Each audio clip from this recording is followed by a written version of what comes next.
जैसे जैसे 8 अक्टूबर की डेट नज़दीक आ रही है वैसे वैसे जम्मू कश्मीर में पॉलिटिकल हलचल जो है वो बढ़ रही है। कल के एग्जिट पोल को हालांकि जो majority of the political parties है वो नकार रही है, हालांकि नेशनल कॉन्फ्रेंस को मेजॉरिटी दिखाई जा रही है कुछ एग्जिट पोल्स में, लेकिन उमर अब्दुल्ला ने एग्जिट पोल को नाइज करार दिया, यानी कि ये एक हलचल है, इसका कोई भी जो है वो मतलब नहीं है। इसी तरह से बीजेपी ने भी एग्जिट पोल को नकार दिया, न सिर्फ जम्मू कश्मीर के लिए बल्कि हरियाणा के लिए भी, जहां पर कांग्रेस को एब्सोल्यूट मेजॉरिटी जो है वो जितने भी एग्जिट पोल करते हैं उन्होंने जो है मेजॉरिटी दिखाई है उनको। मैं बता दूं कि अब खबर सामने ये आ रही है कि जो पीडीपी नेशनल कॉन्फ्रेंस को इलेक्शन में आपको मुखालफत करते हुए देखी, लेकिन अब कांग्रेस की मदद से वो अलायंस का हिस्सा बनने जा रही है, यानी कि जम्मू कश्मीर में ग्रैंड अलायंस बनने जा रहा है। जो ग्रैंड अलायंस सत्यपाल मलिक की जो फैक्स मशीन खराब हुई थी उसके बाद जो बना था, लेकिन वो पूरा नहीं हो पाया था। उसके बाद सत्यपाल मलिक जी की जो है वो यहाँ पर फैक्स मशीन खराब हुई थी और वो ग्रैंड अलायंस उस वक्त नहीं बन पाया था, लेकिन अब ये ग्रैंड अलायंस जो है वो कांग्रेस की मदद से बन रहा है। और जयराम रमेश जो कांग्रेस के सीनियर लीडर है उन्होंने भी कहा था कि वो पीडीपी के साथ जो है वो कांटेक्ट में है और पीडीपी जो है इंडिया अलायंस की एक हिस्सा है, क्योंकि एग्जिट पोल में 40 से 46 सीटें जो है वो दिखाई जा रही है नेशनल कॉन्फ्रेंस कांग्रेस अलायंस को, जबकि 9 से 11 जो है वो पीडीपी को दिखाई जा रही है। लेकिन इतना नंबर जो है वो शायद पीडीपी का नहीं होगा, वो 7 के करीब ही होगा, जबकि national conference single largest party के तौर पर उभरेगी, जो 35 से 38 के करीब सीटें लेने की जो है वो एक दावादारी जो है वो रख रही है। हालांकि वो ज़्यादा उम्मीद कर रही है, इसके साथ साथ कांग्रेस भी जो है वो 7 या 8 सीटों पर जीत दर्ज करने की पुरुम्मीद है। लेकिन कहीं ना कहीं आप महबूबा मुफ्ती के पिछले बयान को सुनते अगर, तो उन्होंने साफ कहा था कि जम्मू कश्मीर में उनके बगैर, उनकी पार्टी के सपोर्ट के बगैर कोई भी गवर्नमेंट जो है वो यहाँ पर नहीं बनेगी। पीडीपी का साफ कहना है जो भी सेकुलर गवर्नमेंट यहाँ बनेगी वो उसका साथ देगी ताकि बीजेपी को जो है वो दूर रखा जाए। बीजेपी के दूसरे तरफ से लीडर जिस तरह से तरुण चुग हैं, रविंदर रैना है जो यहाँ के प्रेसिडेंट है, वो क्लेम करते हैं कि जम्मू डिवीजन से उनको 35 सीटें मिलेंगी। 35 सीटें मिलने का मतलब है कि बीजेपी के पास इस वक्त 40 सीटें हैं, क्योंकि जो हमने पहले ही आपको खबर सुनाई थी कि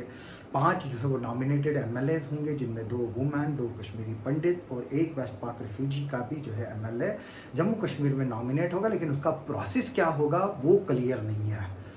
हालांकि एलजी के पास पावर है वो नॉमिनेशन करने की, लेकिन अभी ये पता नहीं है कि एलजी जो है वो उसको कैबिनेट रिकमेंड करेगी, वो गवर्नमेंट फॉर्मेशन के बाद होगी, वो पहले होगी, और क्या उनको वोटिंग राइट्स होंगे कि नहीं होंगे, उस पर हम आपको एक अलहदा वीडियो बताएंगे डिटेल्स। लेकिन अभी की यही खबर है कि जम्मू कश्मीर में पीडीपी, कांग्रेस और नेशनल कॉन्फ्रेंस एक साथ आने वाली हैं, और जम्मू कश्मीर में सबसे ज़्यादा अगर पॉलिटिकल पार्टीज़ के बाद कोई उभरेगा वो इंडिपेंडेंट कैंडिडेट्स होंगे, यानी कि कांग्रेस और पीडीपी से ज़्यादा इंडिपेंडेंट कैंडिडेट होंगे जो तीसरे नंबर पर रहेंगे, यानी कि नेशनल कॉन्फ्रेंस बीजेपी में से कोई एक नंबर 1 पर रहेगा, उसके बाद फिर इंडिपेंडेंट्स का नंबर होगा और उसके बाद फिर पीडीपी और कांग्रेस की सीटें जो है वो होंगी। हालांकि जो बीजेपी की कोशिश थी कि जो उनके खास रिप्रेजेंटेटिव्स हैं जैसे सजाद लोन हैं वो कुछ सीटें जीते, क्योंकि सजाद लोन की पीपल्स कॉन्फ्रेंस पिछली बार हिस्सा थी एनडीए गवर्नमेंट का। सजाद लोन खुद मिनिस्टर थे, फिर फिशरीज के मिनिस्टर थे वो और कैबिनेट मिनिस्टर थे, और सजाद लोन ने नरेंद्र मोदी प्रधानमंत्री जी को अपना बड़ा भाई भी कहा था, जिन्होंने उसको पासपोर्ट दिया था ताकि वो अपने बच्चों से और बीवी से जो मिले जो पाकिस्तान में थे। इसके अलावा मैं आपको ये बात बता दूं कि पीडीपी के लिए भी कोई ऑप्शन नहीं है। अगर पीडीपी नेशनल कॉन्फ्रेंस को इस वक्त साथ नहीं देगी तो पीडीपी का भी जो है वो वजूद ख़त्म हो जाएगा, क्योंकि पीडीपी जो है वो ऑलरेडी काफ़ी बिखर चुकी है जब से उन्होंने बीजेपी के साथ अलायंस बनाया था। और उस अलायंस के बाद जब वो अलायंस टूटा, यानी कि महबूबा मुफ्ती की गवर्नमेंट जब गिरी, उसके बाद पीडीपी जो है वो अगर कोई बिखरी तो सबसे ज़्यादा पार्टी में अगर जम्मू कश्मीर में कोई बिखरी तो वो पीडीपी है। अगर पीडीपी इस वक्त नेशनल कॉन्फ्रेंस को सपोर्ट नहीं देती है तो बीजेपी अगर गवर्नमेंट बनाने में नाकाम रही तो यहाँ पर फिर से एलजी शासन जो है वो लगेगा। एलजी शासन मीन्स कि सीधे बीजेपी की गवर्नमेंट जो है वो जम्मू कश्मीर में चलेगी, जिस तरह से चलती आ रही है पिछले 4-5 सालों से, जब से यहाँ पर जो गवर्नमेंट है पीडीपी की और बीजेपी की कोalition गवर्नमेंट है वो गिरी थी। हालांकि इस वक्त जो यूटी की पावर्स हैं, हमने देखा कि किस तरह से टसल्स हैं कि चीफ मिनिस्टर के पावर जो है वो कटेल किए गए हैं, और जो लॉ एंड ऑर्डर जो एक इम्पॉर्टेंट एस्पेक्ट होता है वो पुलिस होती है, और पुलिस जो है वो एक बहुत बड़ा हथियार होता है किसी भी गवर्नमेंट के लिए। वो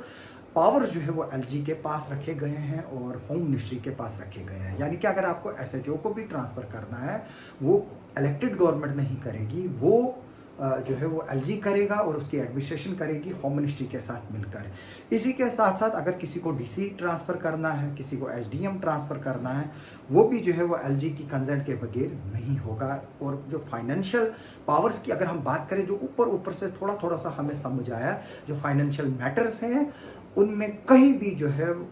एलजी जो है वो ऑब्जेक्शंस लगा सकता है और उस फाइल को जो है वो रोक सकता है। यानी कि कुल मिलाकर जम्मू कश्मीर में अगर स्टेट वापस नहीं आई और इसकी पावर्स को रिस्टोर नहीं किया गया, तो जम्मू कश्मीर की हालत जो है वो दिल्ली से भी जो है वो बदतर होगी, जहां पर आम आदमी पार्टी और जो लेफ्टिनेंट गवर्नर बीजेपी की तरफ से वक्तन फवक्तन अपॉइंटेड किए गए हैं,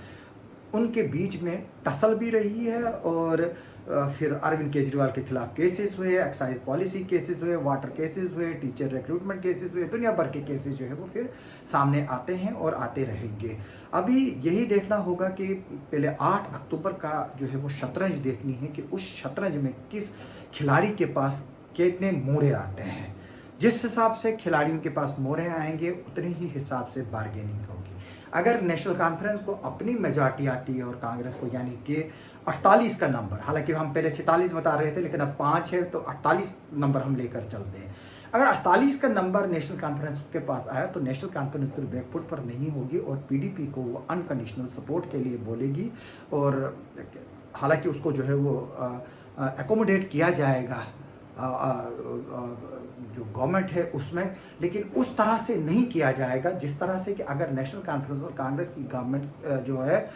उनको 42 सीटें आती हैं या 43 आती हैं और पीडीपी की 7 या 8 सीटें ज़रूरत है ताकि वो 48 को क्रॉस करे, तो तब जाकर जो है वो पीडीपी को अपर हैंड होगा। अभी यही खबर है कि जम्मू कश्मीर में ग्रैंड अलायंस जो है वो बनने जा रहा है, क्योंकि कांग्रेस जो है वो एक ड्राइविंग फोर्स इस वक्त है। हालांकि फारूक अब्दुल्ला साहब ने जब मुझे इंटरव्यू दिया था और उन्होंने साफ कहा था कि वो